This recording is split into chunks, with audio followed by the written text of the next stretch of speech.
Dans le petit village de Tiébélé, au sud du Burkina Faso, vivait une jeune fille nommée Amina. Elle avait 10 ans et possédait une curiosité sans limite. Chaque matin, elle admirait les maisons décorées de motifs géométriques que les femmes du village peignaient avec fierté. Mais ce qui fascinait le plus Amina, c'était le vieux baobab au centre du village, celui que les anciens appelaient l'arbre des secrets. Un jour, alors que le soleil commençait à descendre et que le ciel se teintait d'orange et de rose, Amina remarqua quelque chose d'étrange.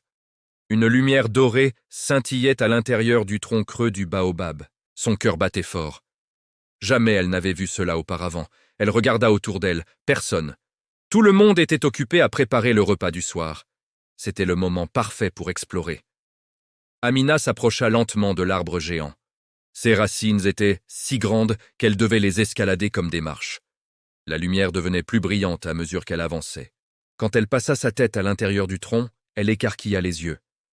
Sur le sol se trouvait un petit masque en bois sculpté, brillant d'une lueur mystérieuse. Le masque représentait un visage avec de grands yeux et un sourire énigmatique. « Bonjour, Amina » dit une voix douce. Amina sursauta et faillit tomber en arrière. Elle chercha partout, mais ne vit personne. « Qui a parlé » demanda-t-elle d'une voix tremblante.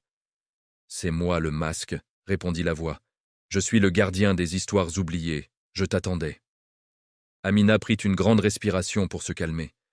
Elle avait entendu des contes sur des objets magiques, mais jamais elle n'avait imaginé en rencontrer un. « Pourquoi m'attendiez-vous » demanda-t-elle courageusement. « Parce que notre village est en danger » expliqua le masque.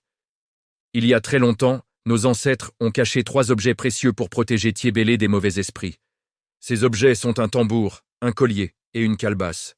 Mais au fil du temps, les gens ont oublié leur existence. Maintenant, les mauvais esprits reviennent, et toi seul peux retrouver ces objets avant la pleine lune de demain soir. » Amina sentit un frisson parcourir son dos. « Mais comment vais-je les trouver ? Je ne suis qu'une enfant. » Le masque brilla encore plus fort. « Tu es courageuse et intelligente. Je vais te donner 3 énigmes. Chacune te conduira à un objet. Es-tu prête ?» Amina hocha la tête avec détermination. Elle ne pouvait pas laisser son village en danger. « Première énigme, » commença le masque.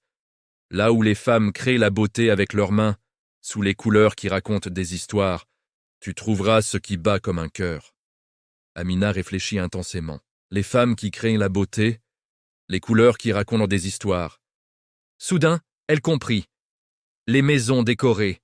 Elle courut vers la plus belle maison du village, celle de sa grand-mère, couverte de motifs rouges, blancs et noirs.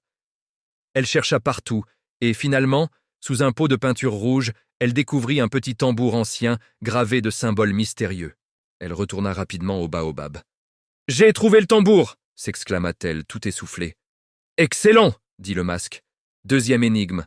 Là où coule la vie du village, là où les enfants jouettent et les femmes chantent, cherche sous la pierre qui ressemble à une tortue. » Amina connaissait bien cet endroit. C'était le puits du village. Elle y courut et chercha une pierre en forme de tortue. Après plusieurs minutes, elle la trouva près du bord du puits. Sous cette pierre se cachait un magnifique collier fait de perles colorées et de petites clochettes qui tintaient doucement. Le cœur d'Amina battait d'excitation. Plus qu'un objet à trouver. Elle retourna au baobab pour la dernière énigme. « Tu te débrouilles très bien, Amina !» félicita le masque. Dernière énigme, et c'est la plus difficile. Là où les anciens se reposent et regardent le temps passer, là où la sagesse est transmise aux jeunes oreilles, cherche dans l'ombre du gardien silencieux à 4 pattes. Amina fronça les sourcils. Cela devait être la place des anciens, où les vieillards se rassemblaient chaque soir pour raconter des histoires. Mais qu'était le gardien silencieux à 4 pattes ? Elle se rendit sur la place et regarda autour d'elle. Il y avait des bancs, des pierres pour s'asseoir, et une vieille statue de chien en terre cuite. C'était ça, le gardien silencieux. Dans l'ombre projetée par la statue, Amina creusa doucement avec ses mains. Ses doigts touchèrent quelque chose de dur.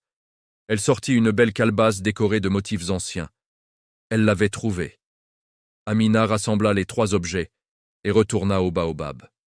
La nuit était maintenant tombée, et la lune commençait à apparaître dans le ciel étoilé. « Tu as réussi, courageuse Amina » dit le masque avec fierté. Maintenant, place les 3 objets autour du baobab en formant un triangle. Amina obéit. Dès qu'elle plaça le dernier objet, une lumière dorée jaillit du sol et enveloppa tout le village. Les objets se mirent à briller ensemble, créant une barrière protectrice invisible. Amina sentit une chaleur agréable dans son cœur. « Les mauvais esprits ne pourront plus jamais approcher de Tiebélé, expliqua le masque. Grâce à toi, le village est protégé.